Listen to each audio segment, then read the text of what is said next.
Welcome, Kells. Thank you. One of the most stylish person I've met in a very long time. Thank you. Well, let's talk about what you do. I'm guessing it has to do with fashion. Yes. Well, we have a boutique in Harlem Haberdashery. We've been open about this past May made 3 years, and we've been in fashion since 1992, so a little over 20 years. And I've been doing fashion basically my whole life. When you were 5. Yeah, I've been around. The company was started by my brother Guy Wood and sister Shireen Wood. So I've been around fashion, like I said, my entire life. It's been like a hands-on experience. Like I didn't go to school to learn how to design. I didn't go to any technical school to learn patterns. We just learned literally on the go. Wow, that's excellent. And that seems to be a common trend. It seems like millennials today are more entrepreneur than any other generation that we've studied. Mm-hmm. And I'm guessing that's very prominent for you. You certainly are someone who likes to learn on your own. Correct. Well, what it is when I was doing my undergrad, we're promised this American dream of when you come out of school, there's going to be this beautiful job waiting for you.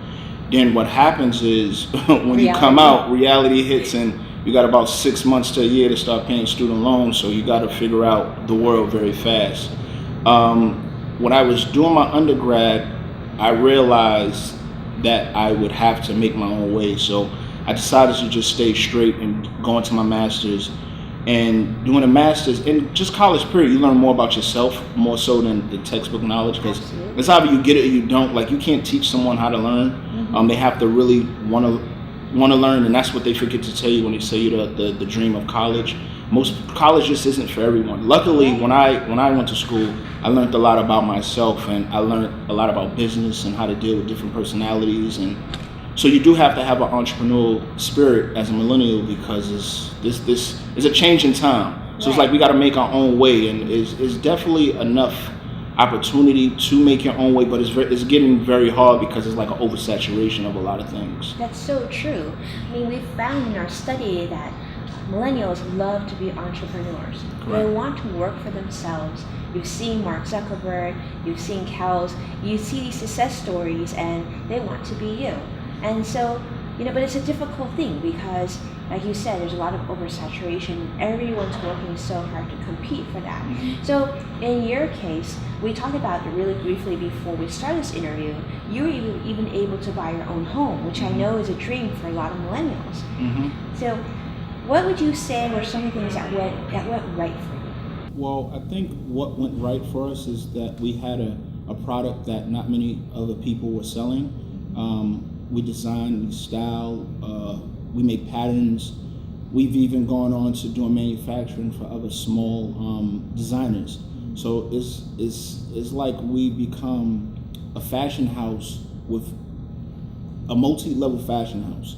So it was just right time. It was the right place at the right time. Like, we started when hip hop was really coming to its own, and where a lot of celebrities and athletes and entertainers wanted to look like they were a celebrity entertainer and not store-bought stuff. So we started with like leather suits and bespoke suits, and people wanted nice furs and just different textiles and different patterns that you couldn't get from correct and have it fit, because store-bought clothes for some reason is to a generic size. So people love bespoke, and because of the booming of social media, it's kind of made everyone awareness that much more. So a lot of people especially a lot of young men are really becoming aware of their image, and they want to look good and they want to feel good. They want to look clean and cut well. I mean, this is what we had talked about when you first walked in, because you are shaped like a football player. I mean, we can tell you work out, and yet the suit fits you just perfectly. Well, that's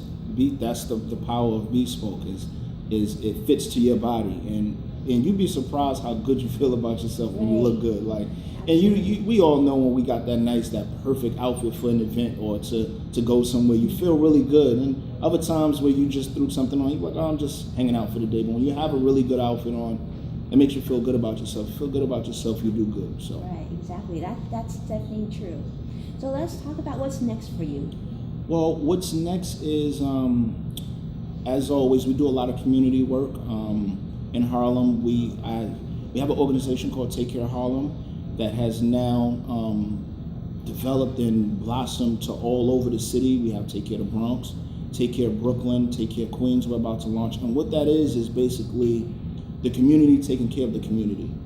When I was growing up, and it would be nice when a lot of corporations would come in and do like clothes drives and toy drives, but it means more when it's from the community, when it's someone that you can walk by on a Monday, Tuesday, and not just someone that's pulling up with a truck, throwing out stuff and just keeping it moving. Right. So what the Take Care of Harlem is people from the community taking care of the community.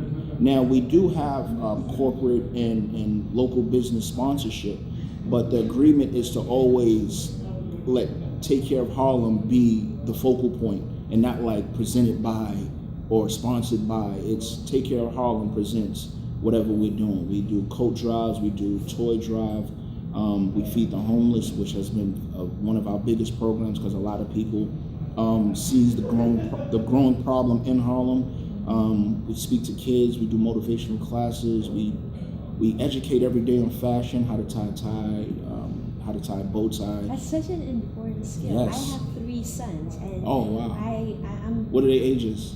6, 3 and a half, and 2. Oh, they're still young. One day I want to come order suits from you. Yes. It's because, and we have another non-for-profit called the League, and that's just a group of young brothers who we get together and educate young men on professionalism, image, how to present yourself, how to conduct yourself on social media, which is a lost art within itself.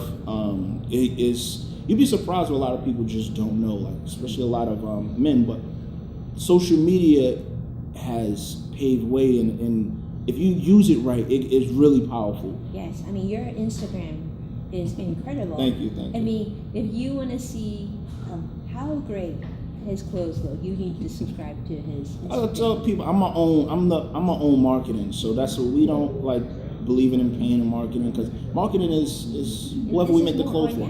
Correct. I like the organic. Everything we do, we try to make it organic. Yeah. I don't want to be like just another fashion house or community organization that everything just seems business. Everything with us is organic. Everything we do, you become a part of our family, and so we love that word organic. So I'm glad you said it. Well, absolutely. Let me ask you this. So obviously we want to continue to follow your journey and all your passions and projects because you are doing amazing things. How can we go ahead and follow you? Haberdashery NYC, Take Care of Harlem, on my personal page, Kells Mania. Okay, great. Well, we'll definitely connect Yes. with you and continue on this journey with you. Amazing. Thank you so much for joining us. Thank you. Yes.